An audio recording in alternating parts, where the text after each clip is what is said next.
आज पूरी दुनिया को स्किल्ड मैन पावर की बहुत बड़ी जरूरत है और भारत विश्व की इस आवश्यकता की पूर्ति के लिए अपने आप को सज्ज कर सकता है और उन आवश्यकताओं को पूरी कर करके दुनिया में अपनी एक जगह भी बना सकता है। और इसलिए विश्व में उनकी आवश्यकता के लिए किस प्रकार के मैन पावर की जरूरत है, किस प्रकार के उनको ह्यूमन रिसोर्स की जरूरत है, उस स्किल मैपिंग का काम भी चल रहा है और उस स्किल मैपिंग के अनुसार भारत के अंदर स्किल डेवलपमेंट की तरफ हम बल दे रहे हैं। और जितना ज्यादा हम स्किल डेवलपमेंट पर बल देंगे, भारत के नौजवानों का सामर्थ्य विश्व में अपना डंका बजाने में कोई कमी नहीं रखेगा। और हिंदुस्तानी जहां गया है उसने अच्छाई की छाप छोड़ी है, कुछ कर गुजरने की छाप छोड़ी है। ये सामर्थ्य हमारे अंदर पहले से पड़ा हुआ है और हमारे पहले जो लोग गए हैं उन्होंने इससे छवि भी बना के रखी हुई है। आपने देखा होगा पिछले दिनों करीब 150 नर्सिंग कॉलेज एक साथ खोलने का निर्णय किया। पूरे दुनिया में बहुत बड़ी रिक्वायरमेंट है नर्सिंग की। हमारी बहन, हमारी बेटियां, हमारे बेटे उस क्षेत्र में दुनिया में पहुंच सकते हैं, आसानी से पहुंच सकते हैं। पूरे विश्व की जरूरत है और ये तो मानवता का काम है जिसमें हम पीछे नहीं रहेंगे। आज मेडिकल कॉलेजेस का इतना व्यापक रूप से निर्माण देश की आवश्यकता तो पूरी करनी ही करनी है, दुनिया की आवश्यकताओं में भी योगदान दे सकते हैं। कहने का तात्पर्य यही है, हर छोटी चीज पर बारीकी से ध्यान देते हुए, उस पर अपना ध्यान केंद्रित करते हुए हमें आगे बढ़ना है। हमें भविष्य के लिए सही समय पर सही फैसले भी लेने होते हैं। हम फैसलों को टाल नहीं सकते।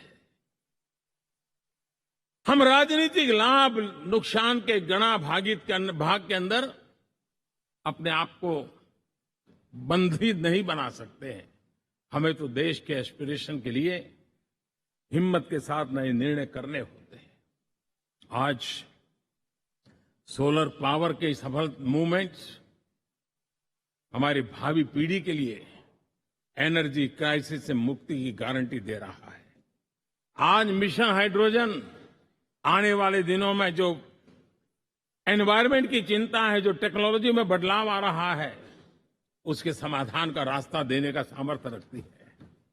आज हमारा सेमीकंडक्टर जिस प्रकार से जीवन चलाने में हमारे हृदय की जरूरत रहती है, वैसे ही आज हमारी टेक्नोलॉजी चिप्स के बिना चल नहीं सकती और सेमीकंडक्टर उसके लिए बहुत अनिवार्य है। उस दिशा में हम आगे जाकर के इलेक्ट्रॉनिक मैन्युफैक्चरिंग में कोई रुकावट ना आए और जीवन कहीं अटक न जाए, उसलिए एक बहुत बड़ी मात्रा में हम काम कर रहे हैं।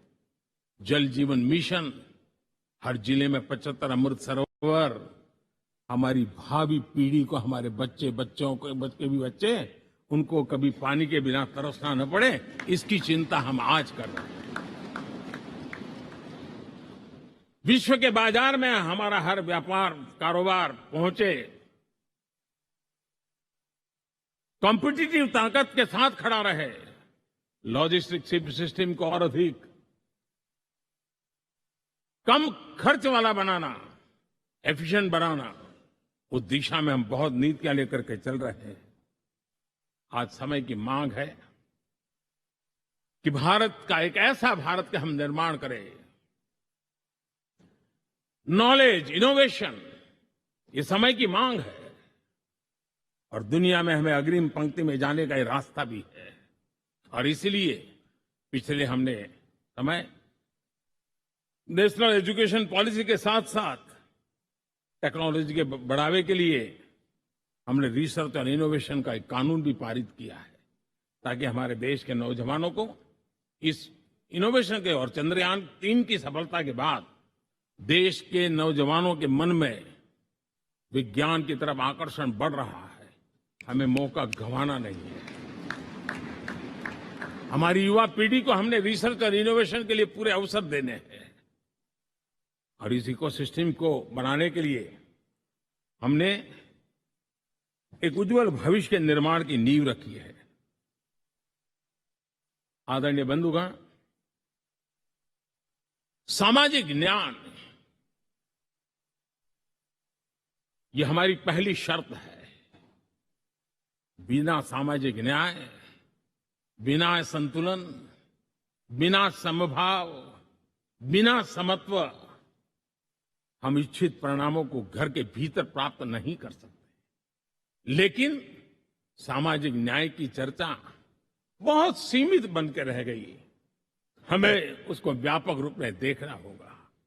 हम किसी गरीब को कोई सुविधा दें, किसी समाज में दबे कुचले व्यक्ति को कोई सुविधा दें, वो तो सामाजिक न्याय की एक प्रक्रिया है।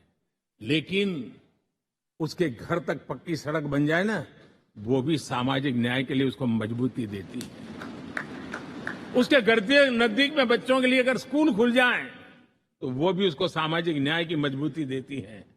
उसको बिना खर्च अगर आरोग्य में समय की जरूरत पड़े वो मिले, तब जाकर के सामाजिक न्याय की मजबूती मिलती है। और इसलिए जिस प्रकार से समाज व्यवस्था में सामाजिक न्याय जरूरत है, वैसा ही राष्ट्र व्यवस्था में सामाजिक न्याय की आवश्यकता है।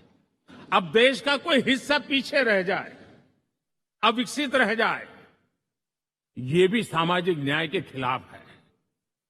दुर्भाग्य से देश का पूर्वी इलाका, भारत का पूर्वी भाग जो समृद्धि से भरा हुआ है, लेकिन वहां के नौजवानों को रोजगार के लिए दूसरे इलाके में जाना पड़ रहा है। ये स्थिति हमें बदलनी है।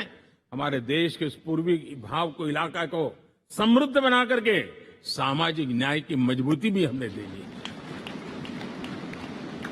असंतुलित विकास, शरीर कितना भी स्वस्थ क्यों न हो, लेकिन एक उंगली को भी अगर लकवा मार गया है तो शरीर स्वस्थ नहीं माना जाता है। भारत कितना ही समृद्ध हो, लेकिन कोई अंग उसका दुर्बल रह जाए तो भारत समृद्धि में पीछे है, मानना पड़ेगा। और इसलिए हम सर्वांगीण विकास के पक्ष में, सामाजिक न्याय की उस ऊंचाई को प्राप्त करने के पक्ष में, दिशा में हमें आगे बढ़ना है। चाहे पूर्वी भारत हो, चाहे नॉर्थ ईस्ट हो, हमें उन चीजों को प्राप्त करना। और उसी लिए जो रणनीति कितनी सफल हुई है, 100 एस्पिरेशनल डिस्ट्रिक्ट पर विशेष काम किया, नौजवान अफसरों को लगाया गया, एक स्ट्रेटेजी बनाई गई। आज दुनिया उस मॉडल की चर्चा कर रही है। और आज 100 डिस्ट्रिक्ट देश के कोने कोने में जो पीछे माने जाते थे, उसको बोझ मान लिया गया था। आज स्थिति ये बनी है कि वो 100 डिस्ट्रिक्ट अपने अपने राज्य में लीड कर रहे हैं, राज्य की एवरेज से भी ऊपर जा रहे हैं। और इस सफलता को देख करके, सामाजिक न्याय की इस भावना को मजबूत करते हुए 100 डिस्ट्रिक्ट में से आगे बढ़ करके अब जमीनी स्तर पर ले जाने के लिए 500 ब्लॉक तक उनको एस्पिरेशनल डिस्ट्रिक्ट ब्लॉक के नाते आइडेंटिफाई करके उसको मजबूती करने देने का काम चल रहा है।